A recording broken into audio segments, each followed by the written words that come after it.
I open my eyes and blink against the blinding fluorescent lights. My arms ache, my legs feel stiff, and every breath hurts. The hospital sheets feel rough against my skin. For a moment, I can't remember what happened or how I got here. Then, like a punch in the gut, it all comes back. The screech of brakes, the crunch of metal, the screaming sirens. My name is Kayla, I'm 17, and I almost died in a car accident. I look around for Mom, expecting her worried face hovering over me. But there's just an empty plastic chair, an untouched tray of hospital food, and a nurse checking vitals. "Where's my mother?" I ask, throat dry. The nurse's gaze flickers. She tells me they called Mom right after I was admitted. She said she was out of town. I feel my chest tighten. On day 3, Jules, my best friend, shows up with flowers and tears in her eyes. She's the first person I've seen from home. She hugs me carefully. Then she bites her lip and shows me her phone, Mom's Instagram. Tanya, my mother, grins on a sunny beach in Cancun with a cocktail in hand. The caption stings, "Best week ever." I can't breathe. Doesn't she know you're here?" Jules asks, voice shaking. I swallow hard, anger mingling with heartbreak. The nurse confirms it. Mom knew, she just didn't care to come. I sit there in disbelief, running my fingers over the bruises on my arms. Each purple mark feels like a betrayal, a reminder that my own mother chose sand and sun over me. Jules tries to comfort me, but I see the confusion in her eyes too. She says, "Your mom blocked the hospital's follow-up calls. They thought you were basically emancipated." I stare at Jules. Emancipated? My voice trembles. The hospital staff assumed I was on my own because my emergency contact refused to show up. My heart pounds. I don't know which hurts more, the accident or the reality that my mom has better things to do. The next morning, a doctor walks in with discharge papers. "We can't keep you any longer," he explains gently. "You're stable, and there's no medical reason to hold you. Do you have someone to pick you up?" Jules offers me a ride, but her car is in the shop, and her mom is out of town. The hospital bus schedule is taped to the wall. It seems ridiculous. Going home on a bus, cast still fresh, stitches itching like crazy. But I have no other option. I sign the forms with shaky hands, tears burning my eyes. As I get ready to leave, I realize I'm going home to a mother who made it clear she doesn't want me. I limp down the hospital steps, my duffel bag slung over my shoulder. The bus ride feels endless. Each bump jostles my injured leg, reminding me how alone I am. By the time I reach our street, my breath comes in ragged gasps. I force myself to climb the porch and turn the key. Mom's voice hits me first. She's on the phone, sounding exasperated. She spots me and hangs up. I expect maybe a flicker of relief or concern. Instead, her face hardens. "Why are you back so early?" she snaps, like I ruined her schedule. Sun-kissed skin, fresh manicure, a new beaded bracelet, souvenirs from her business trip. I drop my bag. "I was discharged," I stammer. "I couldn't stay in the hospital forever." I fight back tears. I half expected a hug, but she just raises her brows. "Well," Mom says with a sigh, "I needed that break, okay? You're not the only one who had a rough week." Her voice is sharp, cutting through me like glass. My chest tightens. I try to head to my room, but when I open the door, I see strange luggage and clothes. She rented my room on Airbnb. I stare at the unfamiliar suitcase, my stomach churning. A stranger is sleeping in my bed. That night, I'm stuck on the living room couch. Every muscle in my body throbs. Pain meds dull, the edge, but I can't ignore Mom's laughter floating in from the kitchen. She's on a call with some friend, bragging about Cancun. I can't sleep, so I lie awake, overhearing every word. "She's such a drama queen," Mom says. "It was just a broken leg. Honestly, the hospital overreacted." I squeeze my eyes shut, rage boiling in my veins. I almost died, and she's mocking me? Mom's influencer deal apparently requires her to present a carefree, cool single mom vibe. No baggage, no teen drama. I guess my accident threatened that image.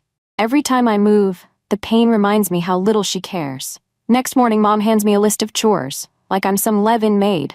Laundry, dishes, tidy up. I've got guests checking in tomorrow. She barely looks at my crutch or the bruises. I stand there, mouth open. She sighs. "Look, if this is too much for you, find somewhere else to stay." Her indifference cuts deeper than any broken bone. I glance at the empty hallway leading to my old bedroom. I realize I'm nothing but an inconvenience in my own home. Trying to regain some sense of control, I head back to the hospital the next day.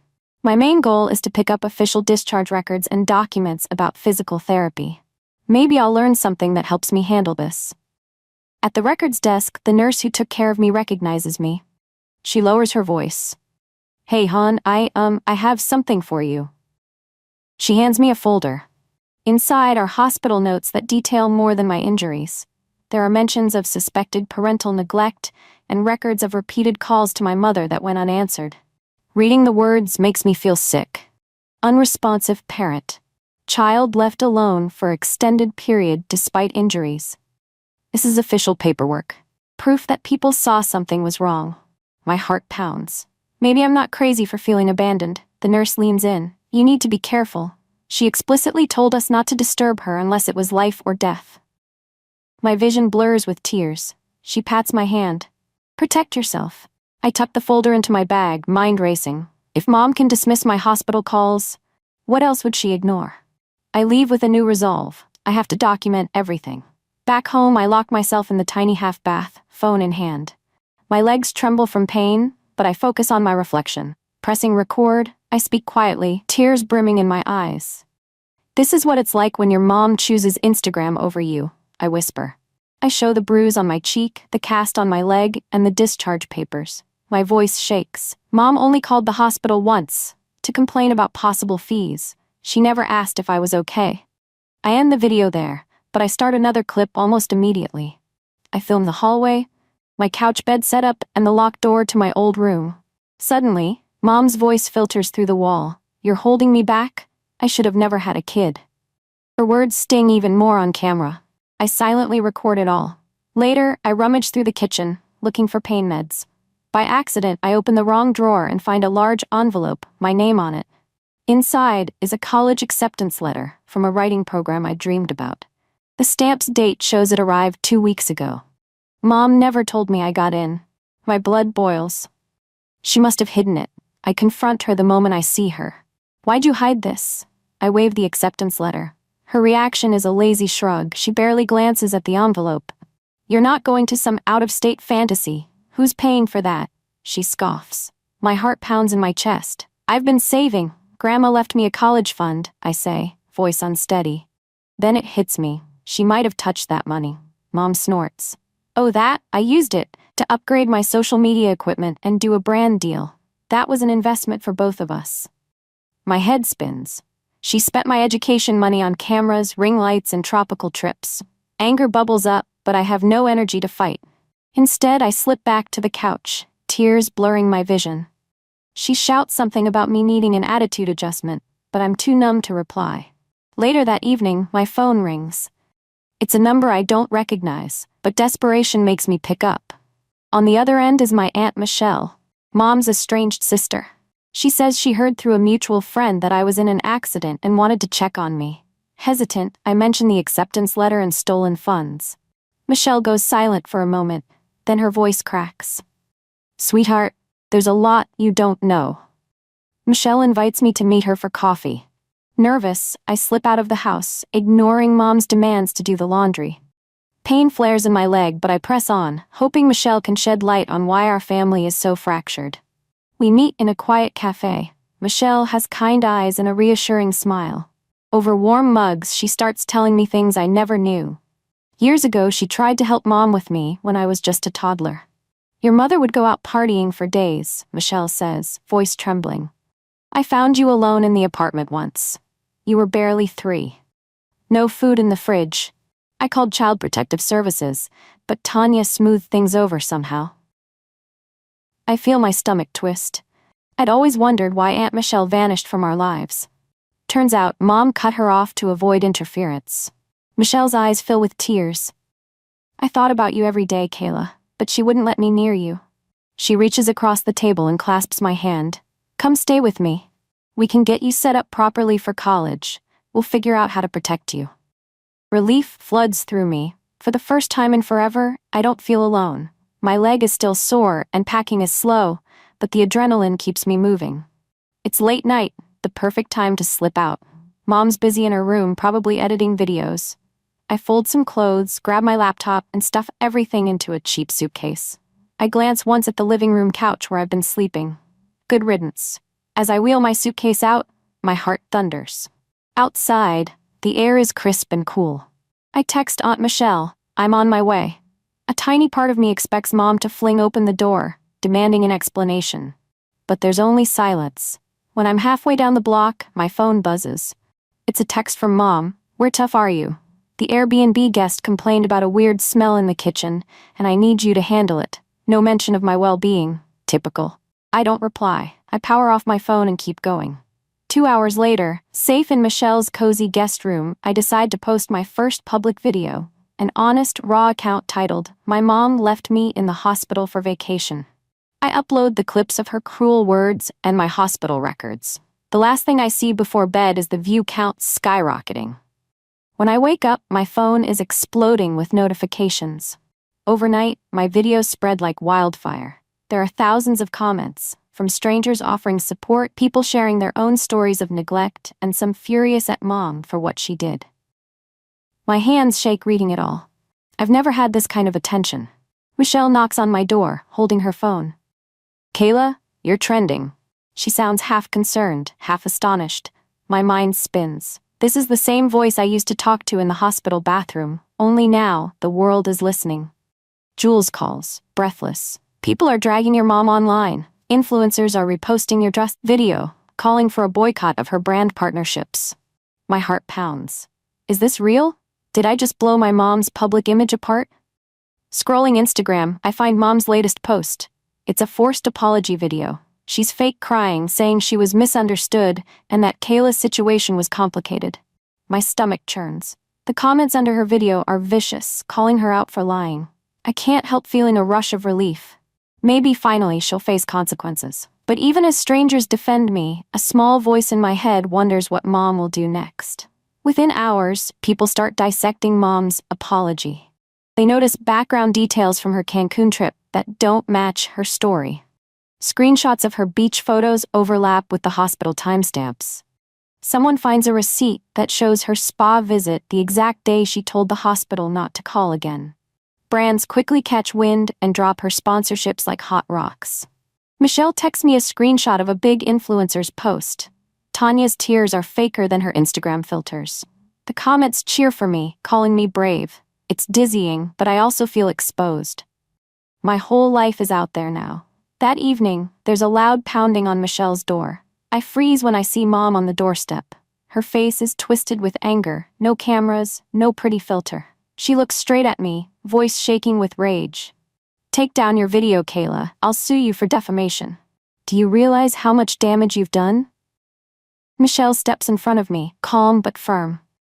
You need to leave, she says to my mom. Mom sputters, threatening lawyers, yelling she'll ruin us. I stand behind Michelle, my heart pounding. I realize this is only going to escalate. Mom storms off, and I'm left trembling on the living room couch. Michelle sits beside me, phone in hand. We need a lawyer, she says, voice clear. If she tries anything, you need protection.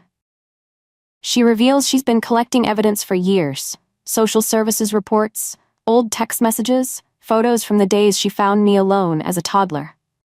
It's a small mountain of proof that my mom's neglect isn't just a recent thing. We hire a local attorney who's quick to recognize a case for emancipation. He explains the steps to legally free me from Mom's control. My heart thuds as I imagine a future where she can't yank my college fund or sabotage my acceptance letters. I want that future, badly. Michelle also mentions pursuing restitution, the legal term for getting my stolen money back. That fund was yours, she insists, and she had no right to spend it on her Instagram lifestyle.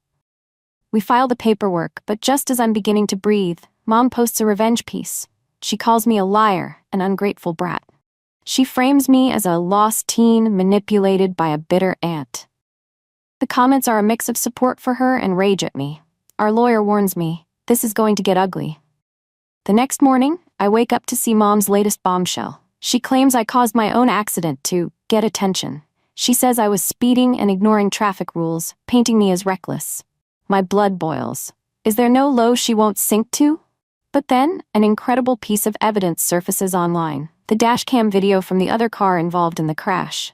It shows me driving carefully. The other driver ran a red light. There's the horrifying moment of impact. Metal on metal. I feel sick watching it. At the end, paramedics pull me out. I'm barely conscious, whispering, "Please, call my mom." People share this footage far and wide, calling out mom's lies. Comments flood my inbox, even from big-name creators. Hashtag justice for Kayla trends. The truth is out. The accident was never my fault. I try to breathe through the mixture of relief and trauma. Everything is happening so fast. Michelle squeezes my hand. This changes everything. She can't keep twisting the narrative. But in the back of my mind, I know mom will keep trying to spin the story.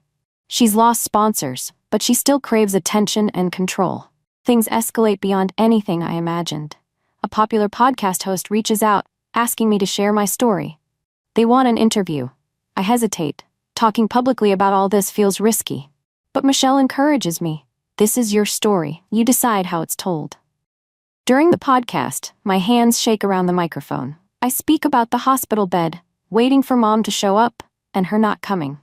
I talk about the stolen college fund, the forced Airbnb scenario. My voice cracks, but I stay honest. By the end, the host is teary-eyed, promising to link resources for teens in similar situations. After the show, I check my phone. A new message from someone named Grace. "I was your nanny when you were 4. I raised you for 6 years. She never wanted to be a mother. I'm so sorry, Kayla." My heart leaps. Memories swirl. A kind face feeding me dinner, reading me bedtime stories. Grace's message is an offer to testify in my case if needed. I close my eyes, tears falling. The circle of people supporting me is growing. I never thought I'd have to fight my own mother like this. But now, I'm not alone. Mom's sponsorships drop left and right. Companies don't want their brands tied to child neglect. I scroll through her once proud Instagram page, where she used to show off freebies and lavish trips. Now there's an eerie silence. A few random comments read, "Apologize to your daughter? You're canceled, and shame on you." Word gets out that she hasn't paid rent in months, always skipping or delaying because she was banking on influencer income. Her Airbnb guests are leaving terrible reviews, complaining of poor conditions. Everything she built on a fake image is collapsing. Then, a local news reporter runs a small story on me. They interview me briefly on camera. I hold the hospital folder, mention the dashcam footage, and talk about my planned emancipation. They also dig into mom's parenting history, pulling up old complaints. It's brutal, but for once, the truth is hitting the public eye. Soon after, Child Protective Services knocks on mom's door. She has to answer questions about neglect, about leaving me alone, about blocking hospital calls. Rumors swirl that she might face more serious legal troubles. I watch from Michelle's living room window, a strange relief washing over me. Mom's world is crumbling, and I didn't even have to lie. I just told the truth. A bigger TV network invites me for a sit-down interview. I'm nervous, but I remind myself I've already faced the worst. On set, the lights glare and cameras point my way. My chest feels tight. Then the host smiles gently, and we begin. They ask about my accident, my mother's reaction, and how I've been coping. I stay calm, choosing my words carefully. This isn't about vengeance, I explain, voice wavering a bit. It's about survival. No kid should feel like a burden just for existing. My heart pounds as I read aloud a short poem I wrote in the hospital, about the sting of being abandoned, about finding a shard of hope in the darkest places. When I finish, the studio is silent. I notice a tear in the host's eye. "Thank you for sharing, Kayla," they say softly. "You're helping others by speaking out." Once the segment airs, it goes viral. People flood my DMs with messages of solidarity, heartbreak, and encouragement. Then an unexpected note drops into my inbox. A well-known literary agent who saw the interview. She writes, "Your words moved me. Would you consider writing a memoir about your experiences?" My pulse quickens. Is this real? I glance at Michelle, her smile bright with pride. The literary agent's email is the start of something I never thought possible. She wants to help me turn my diaries, poems, and recorded truths into a book. I feel a spark of excitement. Writing has always been my dream, and now someone wants to give me a real shot at it. I work on a draft titled Unmothered, pouring my heart onto the pages. I describe the emptiness in our home, the hospital bed with no visitors, the relief of finding Michelle. It's both painful and freeing, like shedding layers of old wounds. Meanwhile, the legal proceedings for emancipation move forward. With the internet rallying behind me, a GoFundMe starts to support my college dreams. I watch in disbelief as the number climbs from hundreds to thousands to six figures. Strangers care more about me than my own mother ever did. Then, I see Mom's new post pop up, the truth about my daughter's lies. She's going all in, calling me manipulative, claiming everything was staged. My heart twinges, but I remind myself of the dashcam footage, the hospital records, the old nanny's testimony. The truth is unstoppable now. Still, I brace myself. The final showdown is near, and Mom won't let go easily. In Mom's latest video, she paces around her living room, eyes puffy, voice shaking. She claims I'm unstable, coached by my aunt, and desperate for fame. She points to my sudden online following, using it as proof that I'm a clout chaser. I watch the clip in disbelief. She's the one who built her life around social media illusions. But the internet isn't buying it. Dedicated viewers start digging into old blog posts, tweets, even a personal journal she once kept online. Screenshots appear showing Mom calling motherhood a cage and mocking me for being too needy. Her attempts to flip the script fall flat when direct evidence contradicts her at every turn. In a reaction video, someone calmly reads from her old blog, "Children hold you back, but my brand can't afford that." My chest tightens. Hearing her words out loud hurts, but it also solidifies my resolve. Finally, we serve Mom with a cease and desist letter, courtesy of Michelle's lawyer. She can't keep defaming me or lying about the accident. The letter demands she retract her false statements. Instead, she doubles down, crying victim. If she thinks a courtroom will sympathize with her, she's in for a shock. The day arrives for the hearing on financial abuse and my request for emancipation. I sit at one side of the courtroom with Michelle and our lawyer. Mom sits on the other, arms folded, face twisted in annoyance. Reporters gather outside the building. My stomach churns with nerves, but I hold tight to my notes. Our lawyer presents the evidence. The hospital records, text messages, the dashcam footage, and testimony from Aunt Michelle and my former nanny. Mom tries to interrupt, denying everything. She calls me a spoiled liar. The judge warns her to let our attorney finish. Then comes the hardest part. Our lawyer plays an audio clip, the one I recorded in the bathroom, capturing Mom's words. "You're a burden. I should have aborted you." The courtroom goes deathly silent. Even the judge looks shocked. Mom tries to recover, claiming it's edited or out of context, but the timestamps and audio authenticity can't be disputed. My heart hammers in my chest, tears blur my vision. Finally, the judge asks me directly, "Kayla, what do you want from all of this?" My throat is dry, but I force the words out. I want to sever all legal ties. I want freedom from someone who left me alone in my darkest hour. The gavel strikes with finality. The judge rules in my favor, granting me emancipation. He also orders restitution for the stolen college funds, to be paid by Mom. My entire body trembles with relief. I don't even care about the money as much as I care about the freedom, about never having to answer to her again. Mom leaps to her feet, shouting, "You'll regret this." Her voice echoes in the courtroom. Security ushers her out before she can keep ranting. People in the gallery stare at me with sympathetic eyes. I just stand there, tears slipping down my cheeks, realizing I'm free. No more forced chores, no more stolen letters, no more fear of being cast aside when it's inconvenient. Michelle pulls me into a hug in the hallway. Cameras flash around us. "You did it," she whispers, her eyes shining with pride. I exhale, letting the tension flood out of my body. For the first time in my life, I feel like my future is in my own hands. We leave the courthouse, ignoring the shouting reporters. Whatever Mom tries next, she can't take back the judge's decision. She can't keep me chained. I'm finally done with her. Michelle and I celebrate quietly at home. She orders takeout from my favorite Thai place, and we clink glasses of soda in a tiny toast. No big parties, no flashy posts, just genuine relief and gratitude. My phone pings nonstop with messages from friends, supporters, and even strangers who followed my case. It's overwhelming but also heartwarming. Then, in the middle of dinner, I check my email.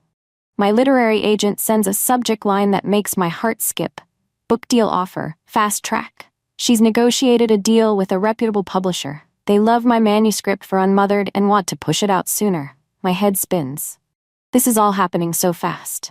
Later that night, I scroll through social media. Mom just posted a desperate video, looking disheveled, begging me to call her. She says she wants to make amends now that she sees how serious it all is. My blood runs cold. After everything, she's still trying to manipulate me. I hold Michelle's hand and decide, I'm not biting. She's had too many chances. I turn off my phone and lean my head on Michelle's shoulder. For once, I feel safe, protected, and genuinely seen. I wake up the next morning to a flood of new developments. One major YouTuber, known for deep dive exposés, released a 2-hour documentary on Mom's shady rise and fall. It quickly hits millions of views. Commenters dissect every lie she's told, from her ridiculous apology to the final courtroom meltdown. Ironically, every ad on the video directs money to her channel, probably because of some automatic revenue share. She's profiting from her own downfall in a twisted way. Still, I decide not to watch it. I'm done with the chaos. I block Mom on every platform: phone, email, socials. No more opening the door to her manipulation. My therapist says it's the healthiest step for me.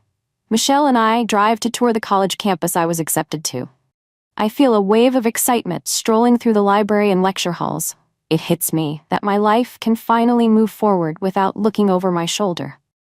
Later, we stop by the bookstore, where we see a display for Unmothered, coming soon. My breath catches. This is real. It's not about revenge anymore. It's about telling my truth and moving on. A week passes with no calls or messages from Mom, just an eerie silence. Then a letter arrives at Michelle's mailbox, handwritten and messy. It's from Mom. At first, my heart pounds. I debate whether to toss it, but curiosity wins. I open it carefully. Inside, Mom swings between blaming me for ruining her life, begging me to forgive her, and threatening to harm herself if I don't respond. It's a roller coaster of guilt trips and manipulation. Michelle takes the letter to a trusted mental health counselor, who sighs. Classic narcissistic playbook, they say, warning me to stay strong. I share the letter in a new video, speaking directly to my followers. I show them how twisted emotional blackmail can be.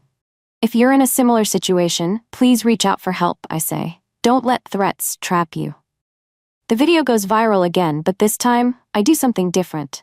I donate all the ad revenue to a local teen crisis shelter. Part of me aches at the thought that my own mother wrote such a letter, but I remind myself, her words are just more attempts at control. I won't let them break me. The day finally arrives.